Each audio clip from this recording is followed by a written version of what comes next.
Hey guys! Welcome back to my channel and I hope you have a wonderful day today. Quick update lang, naglilinis ako ng bahay so medyo nagkaroon ng mga twists and turns sa cabinet, tapos inayos ko yung mga dapat kong ipatas-patas, nagtiklop ng damit, everything, finix ko siya. General cleaning basically ngayong Saturday. So, I feel satisfied and happy and very productive day para sa akin. So, kanina, habang naglilinis ako ng bahay, na-realize ko na malapit na pala mag-Ramadan and bigla akong naisip na pwede ako mag-share sa inyo ng mga informations kung ano ba yung mga practices and mga dapat yung malaman during Ramadan here in the Middle East, specifically in the UAE. But before we start, if you're new in my channel, please consider subscribing and click the notification bell para lagi kayong updated sa lahat ng mga videos ko.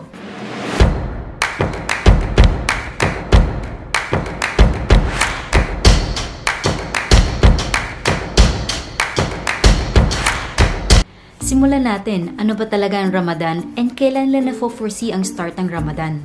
As far as I remember, una ko narinig yung Ramadan when I was in the Philippines kasi kinikonsider ng government natin na holiday ang Ramadan, ang beginning of Ramadan.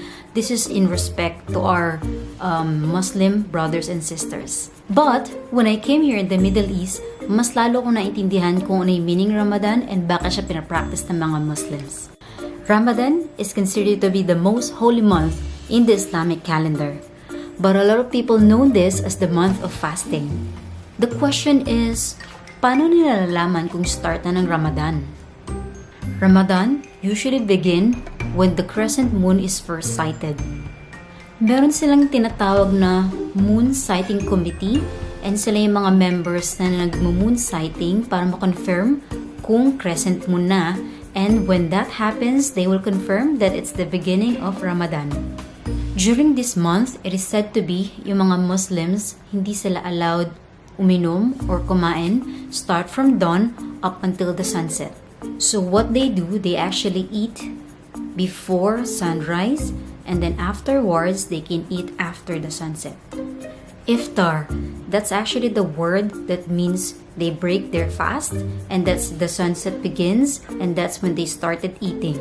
So normally, ang kinakain nila first, as per the Quran, is actually dates and water. So, starting from light meal, and then afterwards, pwede na sila ulit kumain, but they have to stop to eat before the dawn. This holy month of Ramadan is said to believe that magkakaroon sila ng much more spiritual closeness to the God or what they call their Allah. So, they become more calm and peaceful in terms of any other activities that they do during this month. Another question is, during Ramadan, is the working hours changes? Most of the regions here in the UAE decrease the hours of working. So it's actually 2 hours. So from 8 hours working, it will be 6 hours. And this includes fasting and non-fasting people. Also pati yung mga nasa school. You might be also questioning or curious kung paano yung mga non-Muslims na hindi naman kailangan mag-fasting. So like me, hindi naman ako nagfa-fast.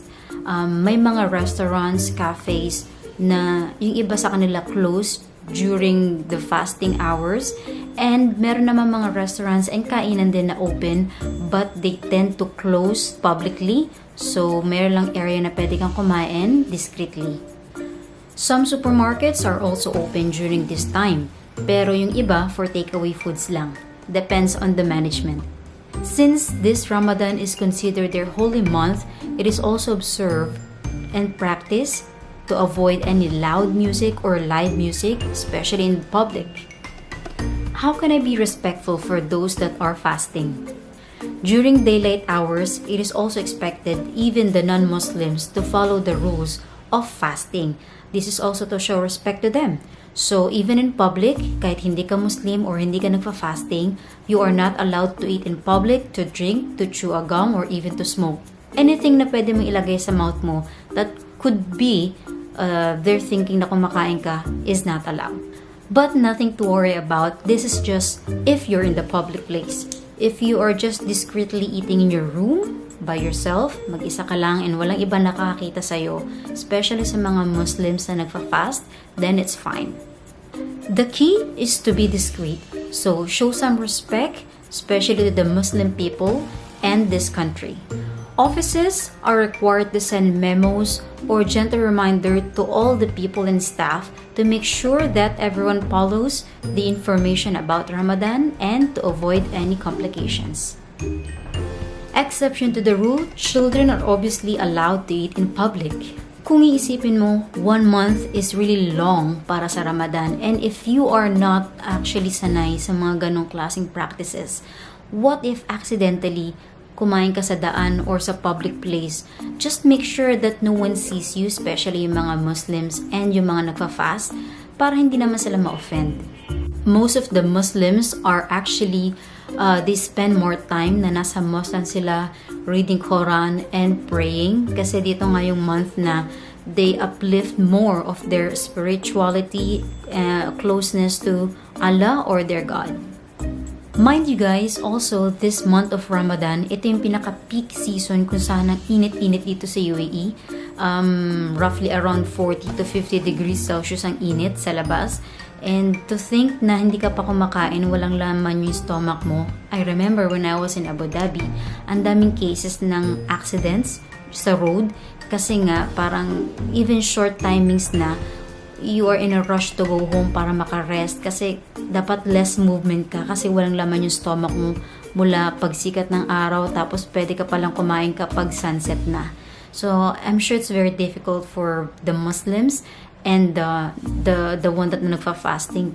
That's why we have to show some respect and make sure that we don't actually offended them. And as far as I remember, may mga friends ako na Muslims, if they have, especially for women, ladies, if they have their menstruation or period during the month of Ramadan, they are not required to do the fasting. So if during their period, they are allowed to eat. Pero kahit tapos na yung Ramadan, they have to make it up na mag-fast sila. That's far as I know. Ramadan is also a way of practicing their patience. People are usually more forgiving for the mistakes, for some mistakes, and yung iba sobrang generous kasi during Ramadan they don't think of any materialistic things. They are more of a giver. So I remember when I was in Abu Dhabi, I have Muslim na boss, so they tend to give more gifts like food that's after iftar or after they break their fast. They also give some hadiya na tinatawag or a gift. It could be a money or it could be something a present that you would like to have. Now, how do they know if the Ramadan is done or kung tapos na yung fasting nila? Since the beginning of the Ramadan is the moon sighting of the crescent one or crescent moon, for the end of Ramadan, it should be the sighting of the full moon. So, meron na namang committee na nag-moon sight para malaman kung full moon na. And when it's official, it is actually being declared to everyone or every region in the Muslim country. And it's gonna be the end of Ramadan. And of course, not but not the least, we should also observe na yung mga clothes na sinusuot natin during the month of Ramadan is not actually masyadong revealing, especially skin, kasi nga it's more of really respecting their culture, their beliefs, their religion, and their practices. So just to make sure that no one's gonna be offended, everything is fine. And that's it. That's everything that you need to know about Ramadan and how it's being practiced here in the Middle East. What I learned dito sa culture ng mga Muslims is to respect their culture, their religion, and their beliefs. Kasi ganun din sila vice versa sa atin. Sobrang lucky nga natin kasi may mga churches dito na pwede tayo magsimba and they respect our religions, beliefs, and cultures too. So that's it.